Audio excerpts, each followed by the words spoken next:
Kamaté, voilà, qui est des nôtres aussi ce soir. Merci d'être là. Merci à toutes nos mères. Et donc, l'émission de ce soir, comme vous avez pu voir déjà dans les grands titres, avant réellement de commencer l'émission, je préfère commencer par l'intoxication qui est en cours sur la cherté de la vie. Et il y a quelqu'un du domaine qui est bien informé en Côte d'Ivoire et qui connaît bien le domaine. Et vous le savez ici, on garde l'anonymat des gens parce que c'est pas n'importe qui parle ici. Et ce que la personne va dire est tellement importante. Et ça va vous permettre de comprendre beaucoup de choses sur cette manipulation, sur la soi-disant cherté de la vie. Mais le plus important revient aux canaux gouvernementaux d'assumer leurs responsabilités et de donner l'information qu'il faut.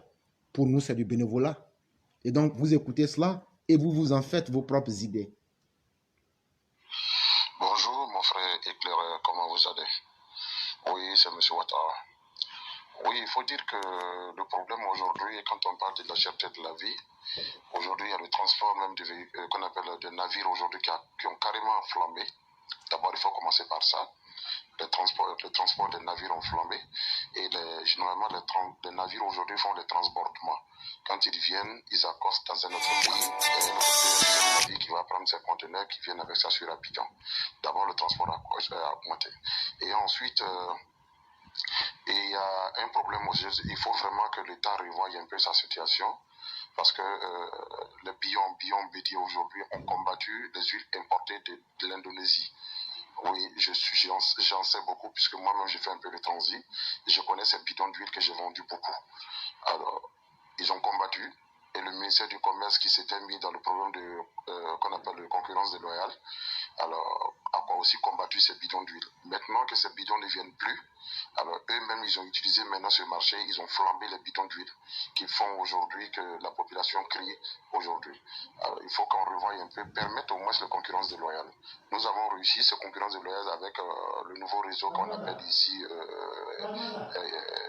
disons, il faut du nouveau réseau aujourd'hui qui a réduit beaucoup le transfert d'argent aujourd'hui en Côte d'Ivoire. Vous voyez un peu. Alors si l'État peut revoir un peu, même l'importation du riz, qui revoit et qu'on nous permet au moins aujourd'hui, on donne le temps aujourd'hui à importer le riz. Parce que quand on nous dit oui, si on fait trop ça, les usines vont mourir, je dirais non. Parce que là, ça va permettre, parce que les gens sont en train de jouer un peu sur la population.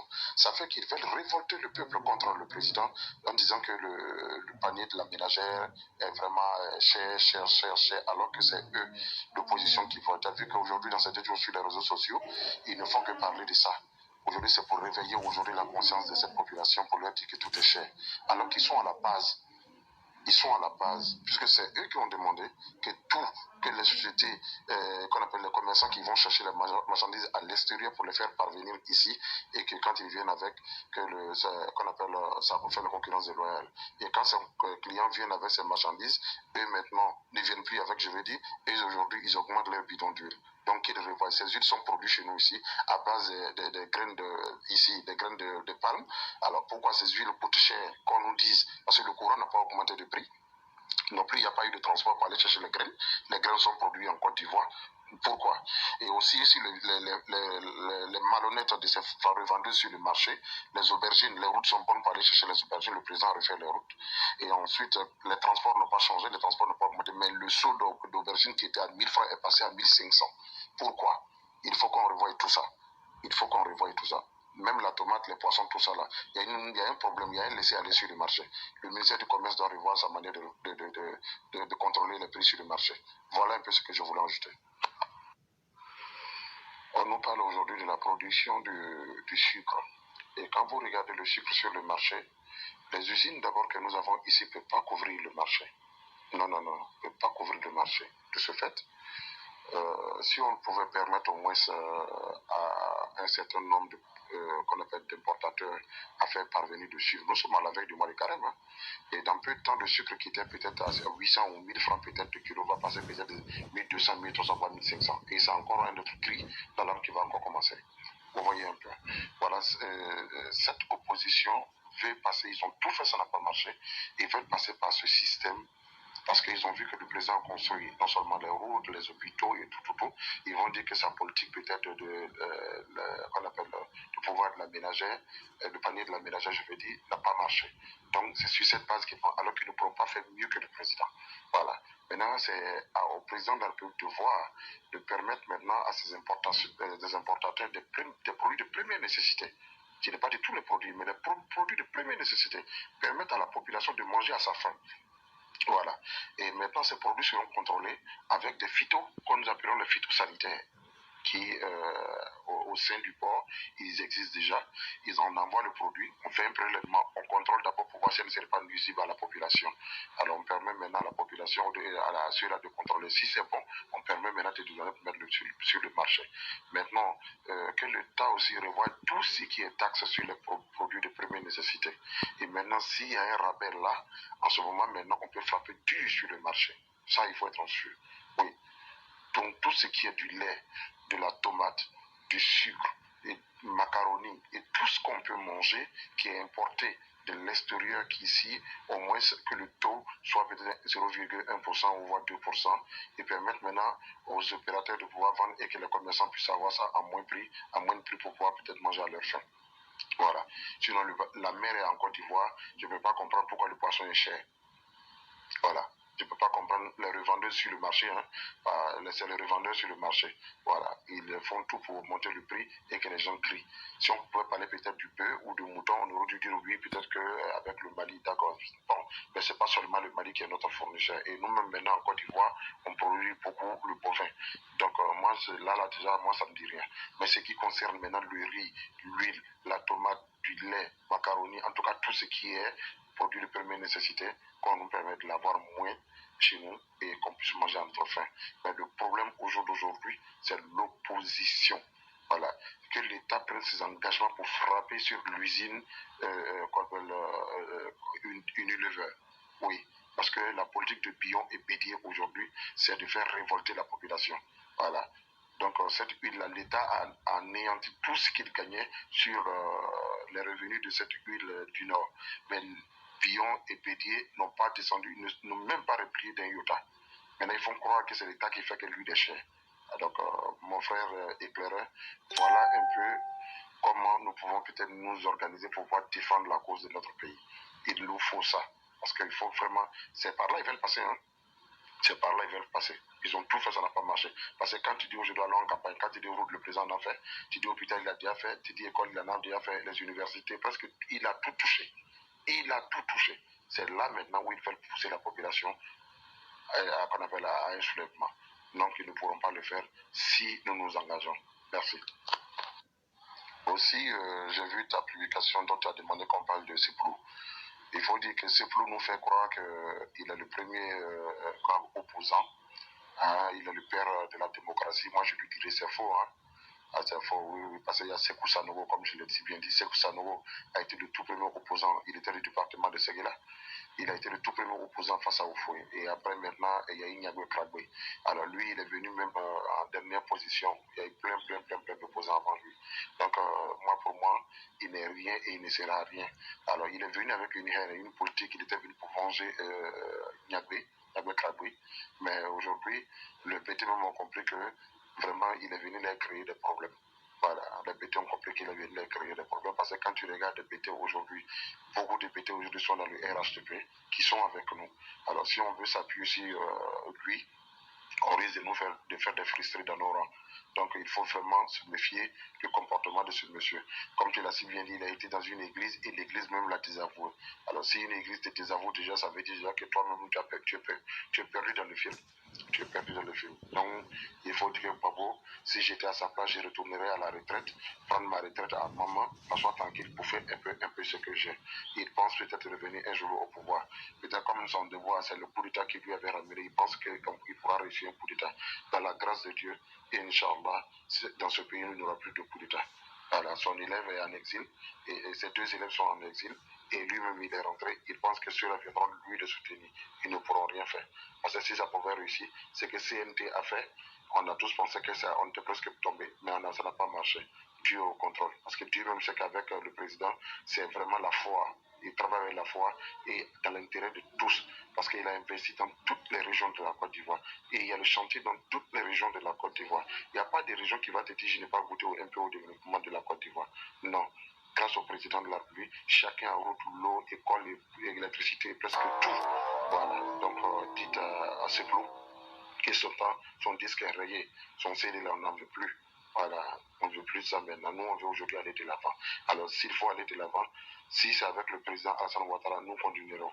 Et même nous, s'il nous propose même un poulet, moi, je considère que le poulet proposé du président serait mieux que le président Gbagbo. Voilà. Vraiment, merci beaucoup, cher aîné. Merci pour cette intervention d'homme averti et éclairé. Et je vous remercie d'avoir remis les choses dans leur contexte. Et donc, il faut arrêter avec la malhonnêteté et la langue de bois. En toute sincérité. Je prends l'exemple d'une de nos mères, Aminata Kamakate, qui dit ceci en toute sincérité. J'ai constaté l'augmentation des prix depuis hier. Je n'ai rien compris. Le litre d'huile de 5 litres est devenu 6 500 francs. Voilà un peu en substance de ce dont il est question. Et nous, on ne va pas regarder quelqu'un pour entrer dans les a priori.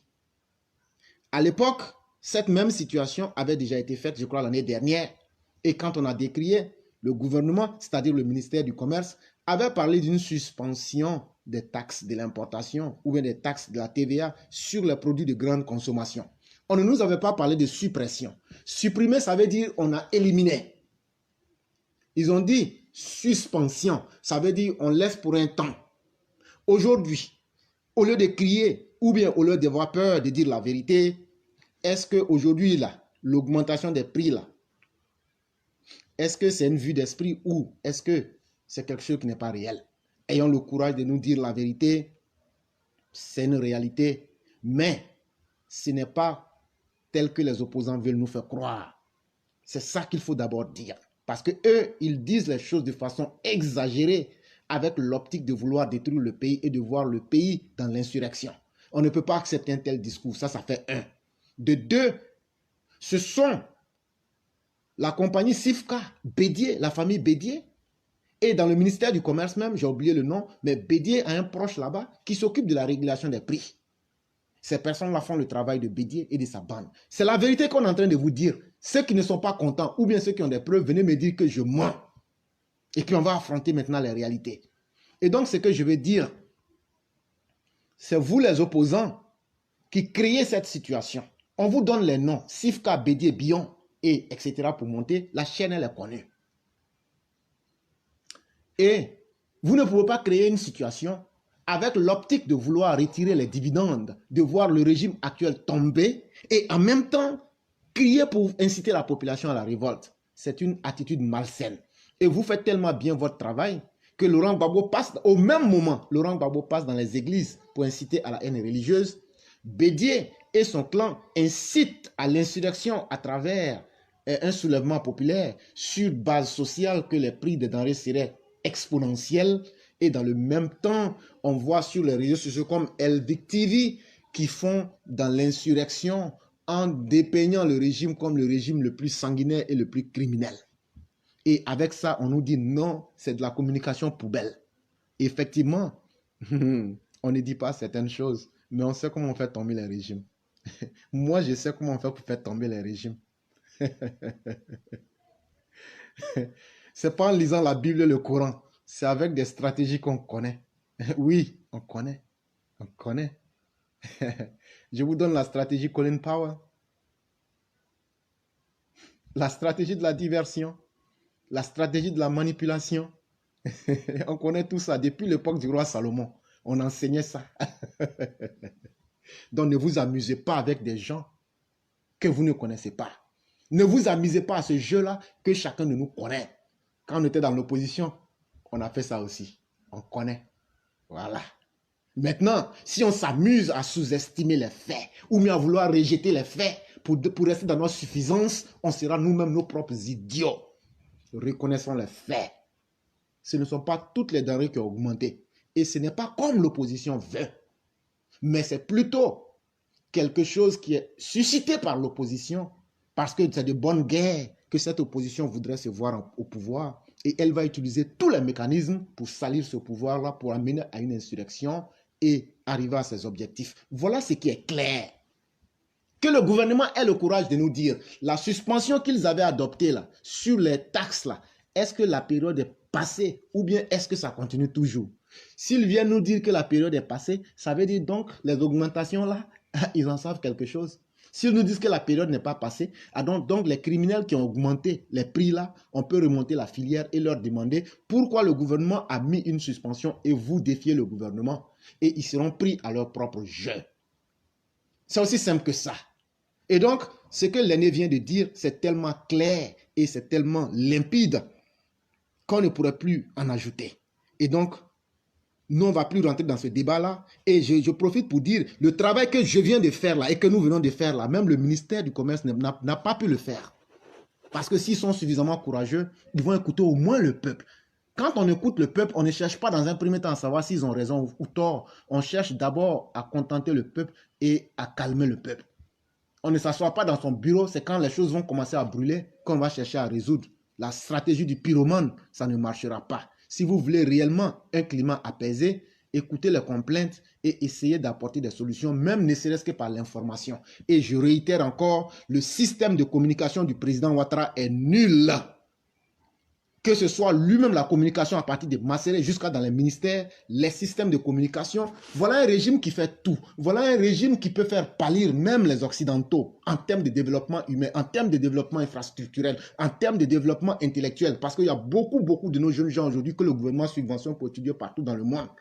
Mais on n'en parle pas. On ne dit pas, c'est des gens comme les rois du printemps avec les Sunyatas qui doivent venir nous lire ici ce que le gouvernement fait et donner les détails. C'est des gens comme moi qui doivent prendre leur temps pour définir et traduire les documents du Fonds monétaire international pour dire voilà la réalité qui a été dite. Voilà ça. J'ai traduit le document économique que j'ai mis sur la page.